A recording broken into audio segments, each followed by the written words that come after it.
There was a house at the end of a long, winding road, surrounded by thick woods. It had stood empty for years, its windows dark and walls cracked. One night, a man named Tom moved in.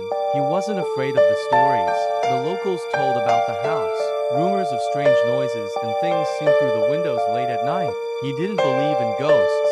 On his first night, Tom settled in. The house was eerily quiet, except for the wind whistling through the trees outside. He sat in the living room, reading a book, when he heard the faint knock at the door. Knock, knock, knock. He put the book down and opened the door. No one was there. The road was empty, the woods silent. Shrugging it off as a trick of the wind, Tom went back to his book. Minutes later, the knocking returned louder this time. Knock, knock, knock. Annoyed, Tom opened the door again, faster this time, hoping to catch whoever was messing with him. Still, no one. The road was just as empty, the night darker than before. Feeling uneasy, Tom locked the door and double-checked the windows. As he turned to go back to the living room, he heard it again. Knock, knock, knock. But this time, the sound wasn't coming from the door. It was coming from inside the house. Heart racing, Tom slowly turned to face the staircase.